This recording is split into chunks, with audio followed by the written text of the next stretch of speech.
Բարև ձեզ։ Անցյալ դարի 20-ականներին Ամերիկայում տեղի ունեցավ աննախադեպ եղելություն։ Աֆրոամերիկացիների երաժշտությունը, որ համարվում էր ցածր մշակույթ,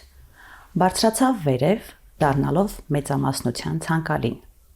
Ծնվեց ջազը, որպես ցավի, քաջության, ազատության լեզու,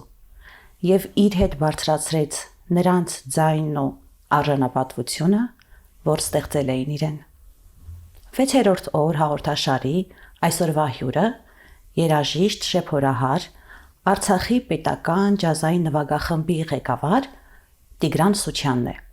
Բարև ձեզ, պարոն Սուչյան։ Բարև ձեզ։ Շնորհակալ եմ հրավերն ընդունելու համար։ Ձեզ եմ շնորհակալ։ Պարոն Սուչյան, ջազը սերտորեն կապված է եղել քաղաքական, սոցիալ-քաղաքացիական հարցերի հետ։ Եվ պատահական չէ, որ Դյուկ Էլինգտոնն ինքը ասում էր, որ ջազը դեմոկրատիայի բարոմետրն է։ Եվ բնականաբար ավտորիտար որևէ ռեժիմ չէր ցանկանա, որպեսզի ջազը ներթափանցեր իր սահմաններից ներս,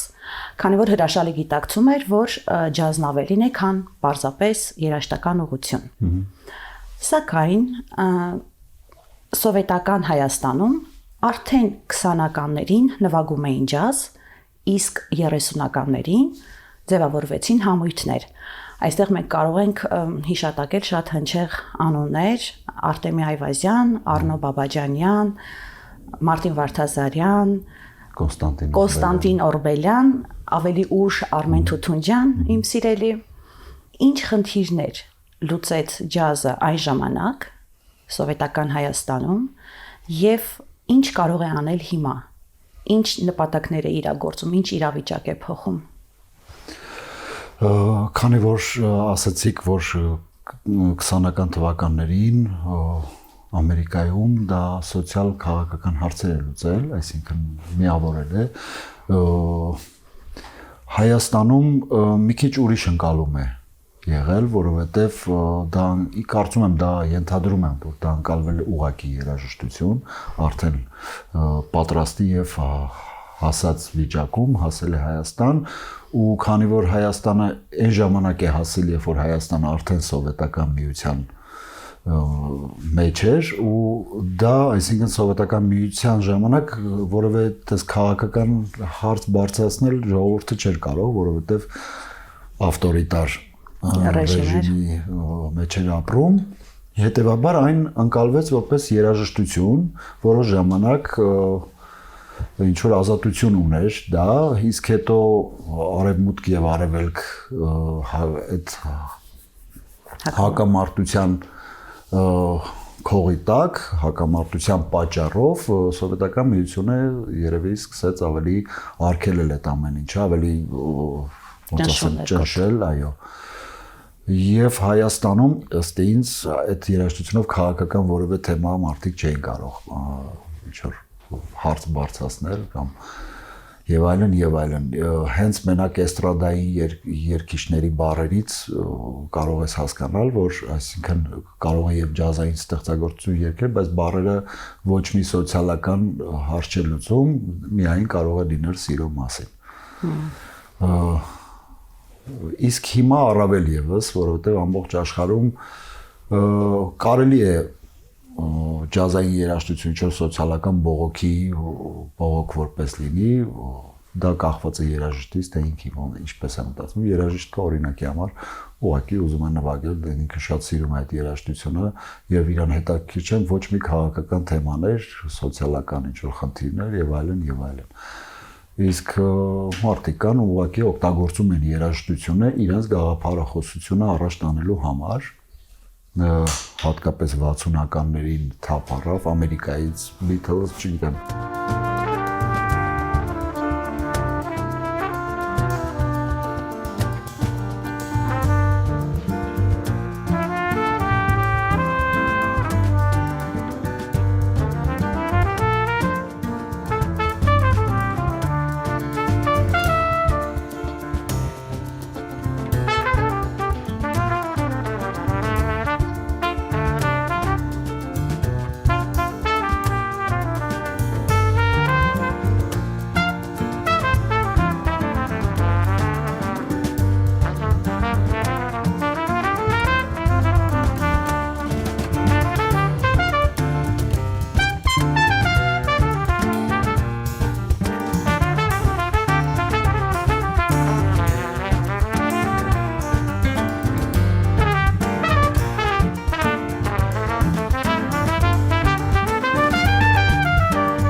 Ես երկու ստեղծագործության մասին եմ ուզում խոսել, ինձ շատ սիրելի։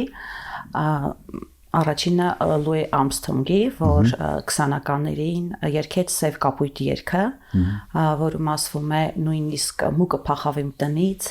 բոլորը ծիծաղում են քեզ վրա, բոլորը արհամարհում են քեզ, ինչ եմ արել ես, որ այսքան սև եմ, հոգիս շատ սպիտակ է, բայց դա չի օգնում իմ գործին։ Եվ սա ակնհայտ ռասիզմի դեմ բողոք է։ Եվ երկրորդը Նինա Սիմոնի երգը 50-ականներին, եթե չեմ սխալվում, Մարտին Լյութեր Կինգ կրտսերի սպանությունից հետո երգեց Ինչու է սպանված սիրո արքան, երգը, որտեղ ասվում է, որ աշխարհում ապրում էր մի համեստ մարդ, որ խոսում էր սիրո համերաշխության մասին իր մերձավորների համար, ասացեք մարդիկ, եթե կարող եք, ինչու սպանեցին նրան։ Սրանք հիշատակում եմ ոչ միայն, որովհետև ինձ շատ սիրելի երգեր են, այլև ինձ համար շատ հուզիչ է, որ մշակույթով, ջազով կարողացել են արծարծել այսպիսի եւ համարձակորեն արծարծել են այսպիսի կարևոր հարցեր։ Մեզանում էլ անկախությունից հետո տեղ են ունեցել բավական ցավալի իրադարձություններ, կարող եմ հիշատակել թերևս Արտո Թունջբոյաջյանի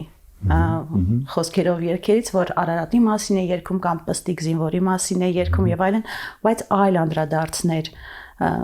գուցե կան, ես չգիտեմ։ Լինում են ոչ ավելի շատ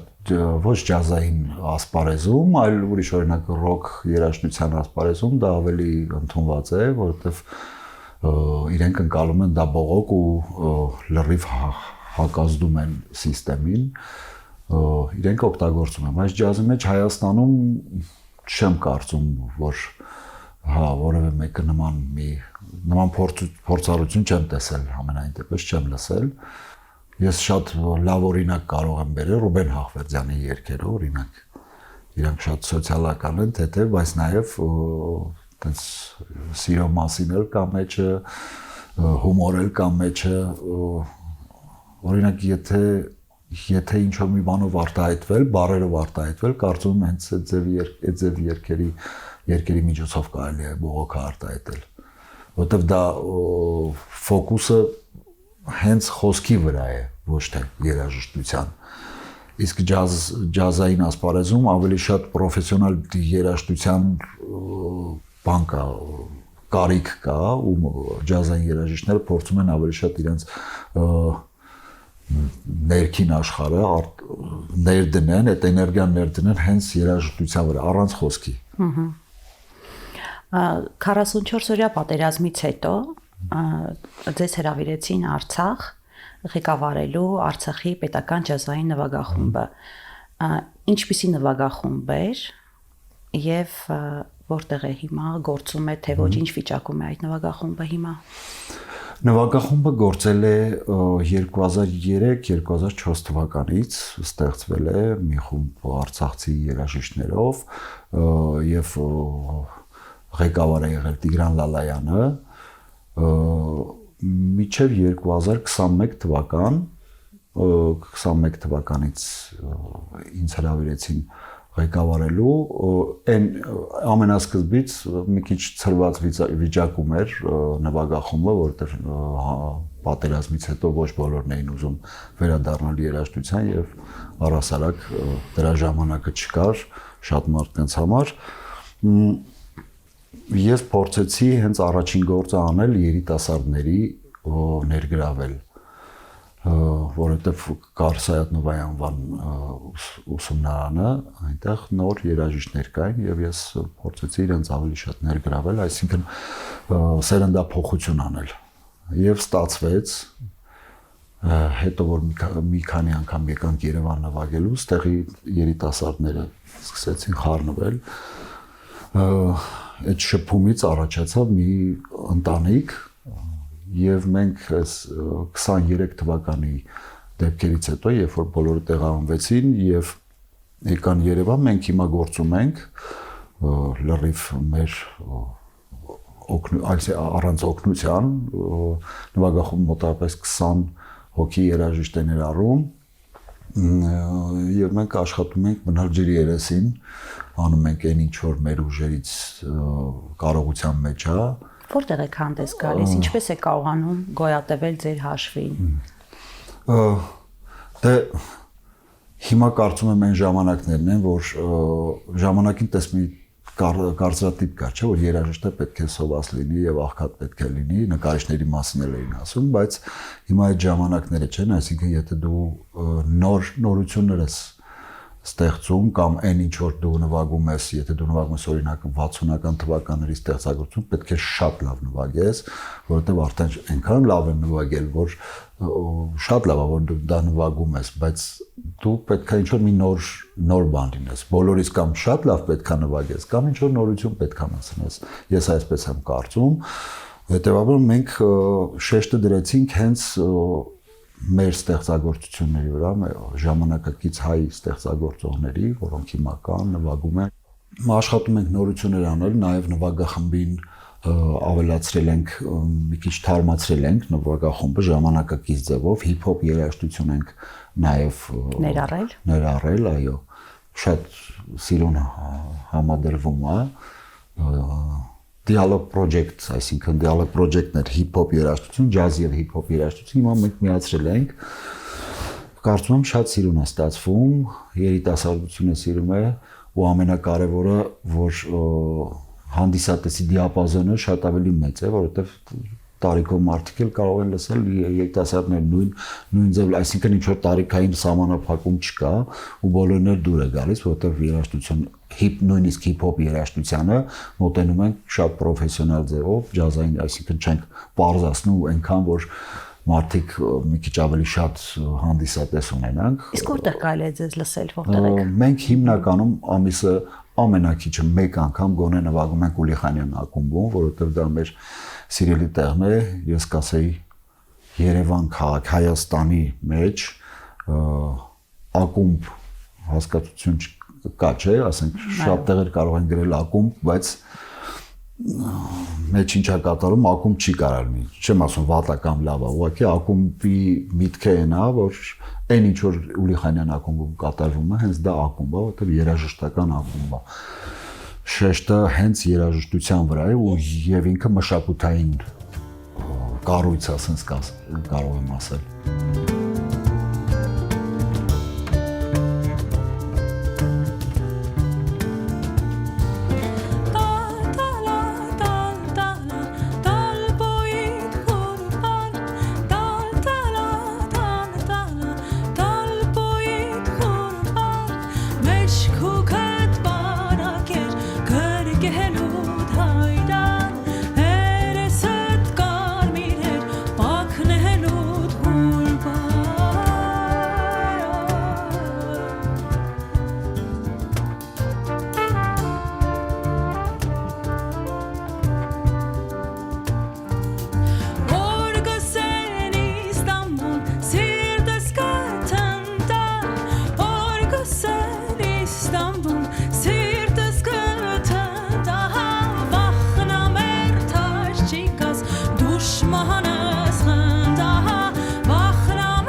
Ուզում եմ ձեզ հարցնել ջազ ակումբների մասին։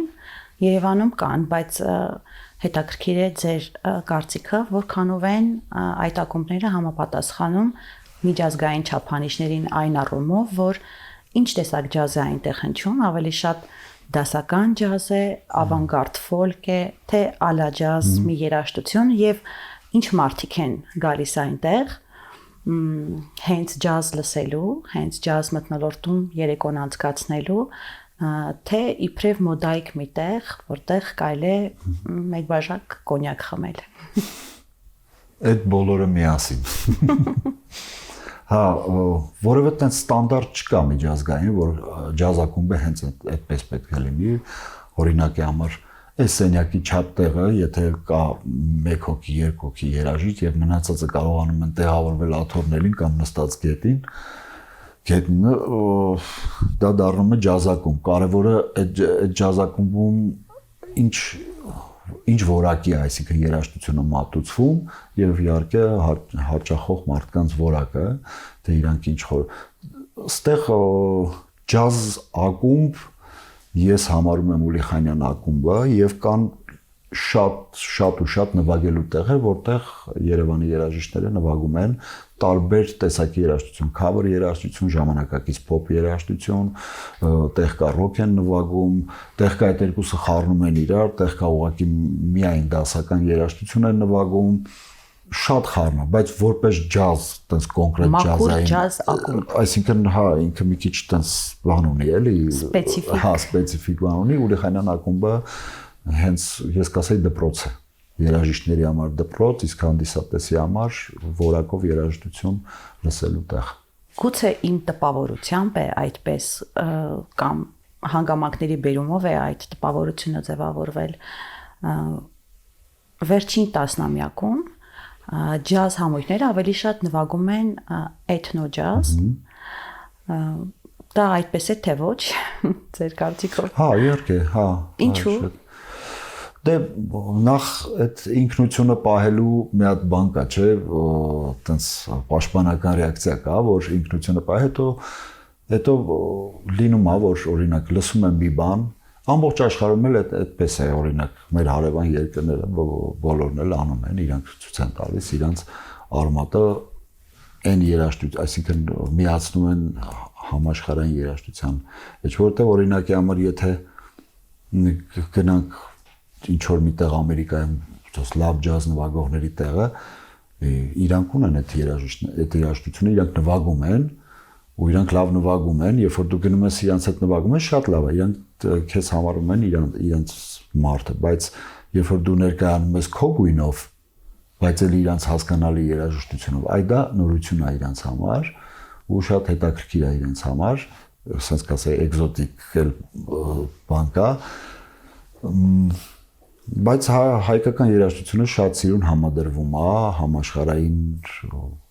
ջազային երաժշտությունից սկսած բոլոր երաժշտությունների հետ շատ լավ համադրվում է, միայն թե պետք է համադրողը ճաշակով լինի եւ առնվազն լավ ինֆորմացիաց լինի, թե ինչ է անում։ Դուք ավելի շատ դասական ջազի կողմնակից եք, թե էթնո ջազի, որն եք ավելի հավեսով նվագում։ Բոլոր տեսակի, եթե որակով գործ է արված, ասենց ասեմ, եթե չես սիրում, բայց տեսնում ես որակը, այդ գնահատում ես։ Օրինակ երաժշտություն կա, չէ, որ ասենք կլսես, որ միտեղ միացրած լինի, դու չես նեղվի այդ երաժշտությունից, կլսես, բայց դու երբեք դու չես ինքդ միացնի, որ լսես այդ երաժշտությունը։ Այսինքն դու ընդունում ես այդ որակը, բայց դու ուղղակի չես սիրում։ Հա, որովհետև սիրել ու որակը իգնոր անել դա խելացի չի, էլի։ Որակը եթե կա ու երաժշտությունը կպնում է սրտին մարդու, ես ամեն ինչ էլ ընդունում եմ, մեծ հաճույքով լսում եմ։ Էթնո ջազ, սենց ասեմ, տես անուն դրեցին, իմիջիալոց երաժիշտները անուններ չեն դնում, դա դնում են, անունները դնում են նախև առաջ քննադատները, եւ այդտեղից գնում է էթնո ջազ, օրինակ հայկական ջազ։ Համաձայն եք էթնո ջազի հետ։ Կարելի է տենց ասել, որ հանդիսատեսը ավելի միանգամից հասկանա ինչի մասին է խոսքը, էթնո ջազ, բայց օրինակ մի քիչ դա էլ է կասկածելի, որովհետեւ մարդ կա խոսում ես, ասում է, հա, ես դասական եմ սիրում, մեկ էլ միացնում է մի հատ երաժշտություն, որ ընդհանրապես դասական երաժշտության հետ կապ չունի, իր համար է դա դասականը։ Հա։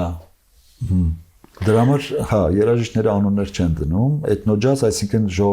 քո ժողովրդական քո ազգային ձայները օգտագործել,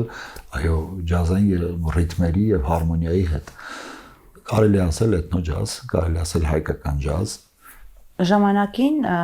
շատ հետաքրքիր խումբ ձևավորվեց Armenian Navy Band, ինքը նոր հետաքրքրություն բերեց, թարմություն բերեց իր հետ եւ շրջագայեց Եվրոպայում եւ որքան գիտեմ հաջողություններ ունեցավ։ Հնդածս ձևավորվեց նաեւ Կատուներ ջազ խումբը, երկու խմբերում էլ դուք նվագում էիք շեփոր։ Ցավոք այդ երկու խմբերն էլ այսօր չեն գործում։ Ինչ եղավ։ Ինչու լռեցին։ Սենց ասեմ, նախ գործում են, գործում են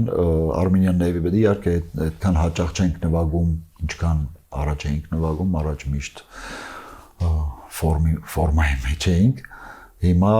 նվագում ենք ուղղակի ավելի ոչ հաճախ, որովհետև բոլոր երաժիշտները ամեն մեկը ծրվեցին, ամեն մեկը իր գործը ունեցավ, իր Բայց շատ հաջող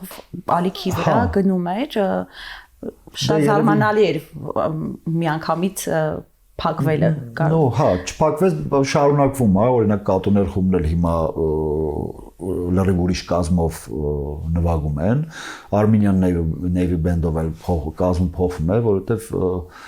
Հայաստանում մի քիչ դժվար է գտնել երաժիշտների ինչ որ մի օր կամ ավելի հաճախ, որ միշտ նվագեն միասին, որովհետև բոլորը ամենտեղ նվագում են, շատ խմբեր կան, օրինակ ես էլ տարբեր խմբերում եմ նվագում ու հաճախ չի ստացվում, որ բոլորը հավաքվեն մեկ օրում, մեկ տեղում։ Ֆինանսական է խնդիրը, շրջագայություններն են։ Սենց ասեմ, ամեն սիրուն բան մի օր վերջանում է։ Ամեն սիրուն բան վերջանում է, բայց դա այդ չի կարևոր, կարևորը որ հենց այդ խումբը ստեղծել է մի հատ երաժշտական միջավայր Հայաստանում, որից ծնվեցին շատ խմբեր, հենց օրինակը որ դուք ասեցիք, Navy Band-ից ծնվեց Կատուներ Band-ից, Կատուներ Band-ից ես կարող եմ շատ խմբեր ասել ու շատ երաժիշտներ ասել, որոնք այդ ամեն ինչից ոգեշնչված ստեղծեցին իրենց երաժշտությունը, ստեղծեցին իրենց խումբը ու հիմա ծառի նման տենց ճյուղավորվել է ու կարող եմ վստահ ասել, որ Հայաստանում շատ լավ է զարգանում ջազի հիմքի վրա, ինստրումենտալ երաժշտության միջավայրը շատ ավելի լավ է հիմա, որտեղ երիտասարդները շատ արագ ու ավելի գրագետ, քան թե օրինակի համար 20 տարի առաջ։ Եթե չեմ սխալվում, դուք էլ եք խումբ ձևավորել, նոր ջազային խումբ եք ձևավորել։ Ինչ խումբ է դա, ովքեր են այդտեղ նվագում։ Ես միշտ փնտրտուքների մեջ եմ, միշտ փորձում եմ երիտասարդների ավելի շատ ներգրավել, որովհետև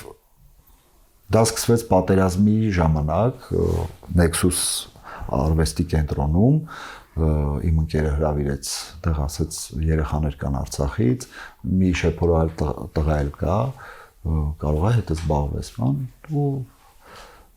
սպաղվեցի հետո ուրիշ երեխաների տեսանք, մի փոքր խումբ սարքեցինք անունը իմիջալուց Արցախիկներ, հիմնականում աղջիկներ էին, արցախցիքներ էինք ասում։ Արցախցիքներ։ Հա, տենց կատակով։ Հա, հետո տենց Արցախի հետ կապը շատացավ, ավելի շուտ իմ առաջին փորձառություններ երիտասարդների հետ, երիտասարդներին ինչ որ մի բան փոխանցեմ, ինչ որ փորձ փոխանցեմ իրենց, եւ տենց կամաց հասավ այնան, որ ես հասկացա, որ երիտասարդներին պետք է մի քիչ հողի նման վարել ու կամաց բոլորը մեկը մյուսին լսելով, շփվելով, վարակվելով, այո։ Հիմա նոր եմ հասկանում, որ տաղանդը ամեն մեկի մեջ էլ կա, ուղղակի այդ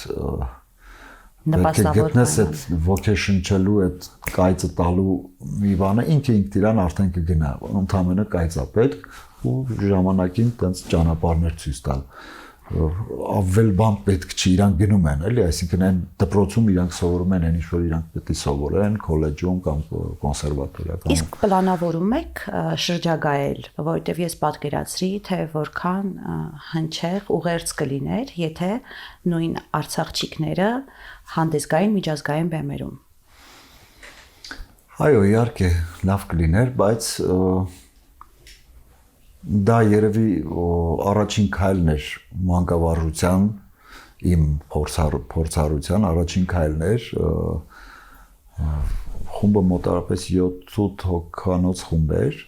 եւ իրենց մեջից ասած մաղվելով դուրս եկան 2-3 հոգի շատ լավ երաժիշտ շատ լավ կլիներ բայց կարծում հենց այդ նույն բանը կարելի է անել Արցախի պետական ջազ նվագախմբի հետ միասին որովհետեւ նվագախմբում կան ուղիղ կեսը Արցախից են եւ ուղիղ կեսը Երևանի երաժիշտներն են միացել են իրար մենք մոտակա ժամանակներս իմիջիալից ունենք շրջագայություն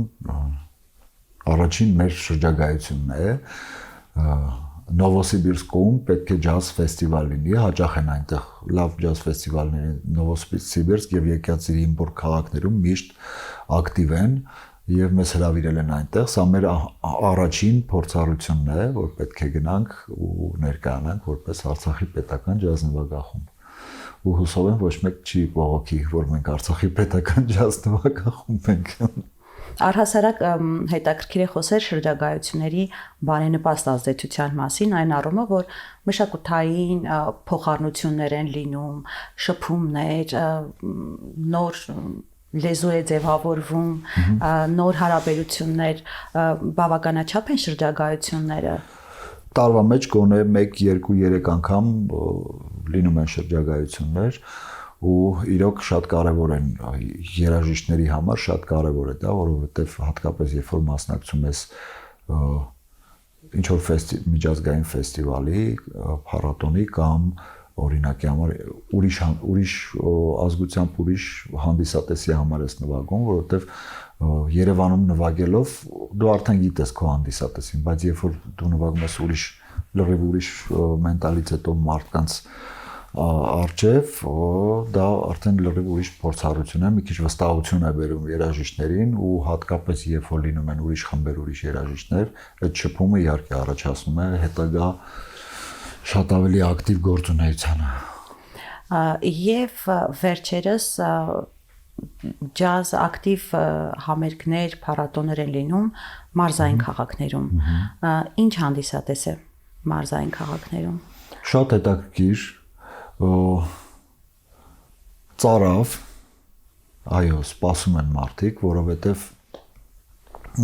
հիմնականում շրջաններում միջոցառումը եզրափակվում կամ սահմանափակվում է միկրոֆոնով մեկ երգիչի եւ կամ մի քանի երգիչի ու վերջ։ Այսինքն շրջանում մարզերում ապրող երիտասարդները տեսնում են երաժշտությունը դա է միայն։ Իրանք սովորում են դպրոցներում, մեկը քյամանչա նվագում, մեկը շեփորա նվագում, մեկը դաշնամուր նվագում, բայց մշակութային միջոցառում իրանք տեսնում են միկրոֆոնով մարդու ներկայությունը ու ուրիշ ոչ մի բան։ Այսինքն դա տարիներով եղել է ու հիմա էլ է շարունակվում։ Երիտասարդը ինչ պետք է տեսնի, տեսնում է անպայման ինքը երգիչ դառնա, ինքը նայում է այդ քյամանչային, իր ձեռքը որ տվել են զորով պարապացնում են այդ երեխան, եւ բա ինչ անելու։ Այսինքն ինստրումենտ ջազային երաժշտությունը հենց դա է, որովհետեւ չես կարող տենց ֆոնոգրամայով ջազ չես կարող նվագել, դա շատ ամոթ կլինի, իհարկե, դրա համար ջազային երաժշտությունը ավելի նպաստում է, որ ինստրումենտալ երաժիշտները նվագեն եւ դա շատ ավելի բնական եւ ճիշտ է։ Գնահատվում է կենթանի կատարումը եւ ինչպես է։ Որտեւ նորություն է, այդ մարդիկ ծարավ են, կարոտ են այդպես բաներ տեսնելու եւ պետք է դա շատ հաճախ լինի, ու իրանց համար դառնա սովորական։ Ես հիմա գնում եմ Կապան ամեն ամիս մի քանի անգամ փորձում եմ գնալ Կապան եւ այնտեղ կա մի փոքրիկ խումբ Կապանի երաժիշտ երեխաների եւ այնտեղ ամեն տարի կազմակերպվում է Կապան միջազգային ֆեստիվալը դասական հիմքի վրա, բայց նաեւ ջազային երաժշտություն ենք նվագում 10 օր Կապան քաղաքը տեսնում է թե ինչ է կատարվում մաստեր կլասեր, հանդիպումներ, համերգներ ամեն օր։ Ամեն օր ու Կապանի երաժշտական կյանքը սա երրորդ տարին է արդեն որ կազմակերպվում է այնտեղ ֆեստիվալ, ցած ուղղակի ապրում է եւ բոլորը գալիս են այդտեղ սովորի երիտասարդների մեջ հույս արտնանում որ իրանք կարող են այդ գիտարը վերցնել, դա ձեռքը նվագելա, ինքը կարա մտնի մեծ կյանք, աշխատի, դա սիրելով իր գործը սիրելով, նաեւ կարողանա ինքը փող աշխատի իր, ասենց ասեմ, ավելի բարձ։ Կարողանա ապրի։ Դա հույս է տալիս ու եւ իրոք հիմա եթե դու լավ երաժիշտ ես, ամեն ինչ քո առջև դրած է ինտերնետից, ինֆորմացիայից եւ լավ երաժիշտներ էլ Հայաստանում արդեն կան, այսինքն պարարթողը կա։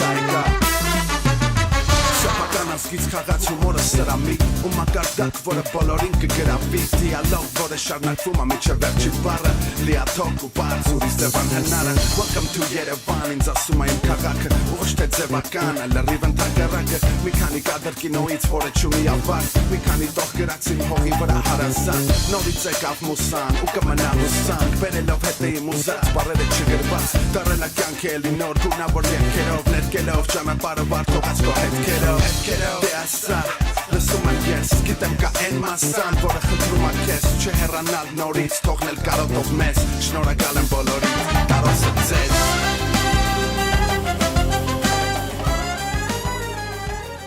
ջազը մենք գիտենք որ իմպրովիզի անսահման հնարավորություն է ընձեռում եւ նաեւ անհատականության ինքնադրսևորման հնարավորություն բայց ինձ համար այդ առումով ֆենոմենալ է ջազը որ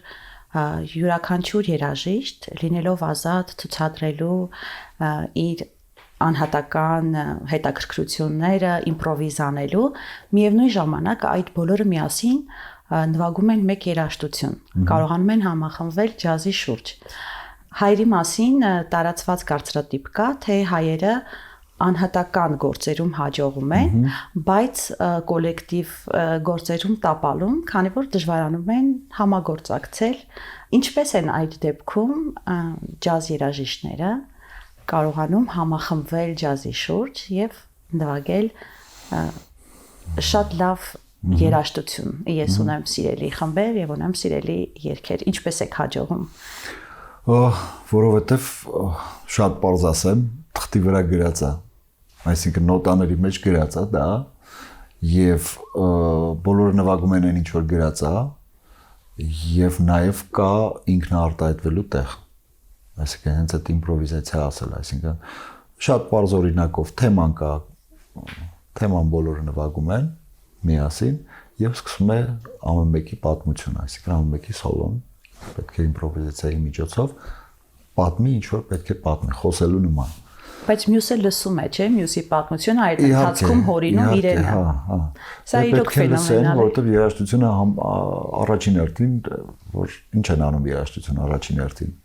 լսում են, չէ՞։ Այսինքն երաժիշտն էլ ինքը եթե չլսի, հենց իմաստը շատ པարզ է, բայց հենց իմաստը հենց դա է լսելով, ոնց է մեկը խոսում է բոլորը լսում են, հետո այն մյուսն է խոսում, բայց դա զուգահեռաբար է տեղի ունենում։ Դուք եւ լսում եք եւ հորինում։ Դե երաժշտությունը միահյուսելով ջազ։ Երբ որ երաժիշտը լսում է, օրինակի համար 10 հոգով նվագում են, երբ որ ինքը հավասարապես իր հետ միասին բոլորին հավասարապես լսում է եւ բոլորն էլ այդպես են լսում, երաժշտությունը սենց շատ սիրուն է դառնում իր համ նյուանսներով, բարձությունով, ցածր, այսինքն ինքը դառնում է կատարյալ։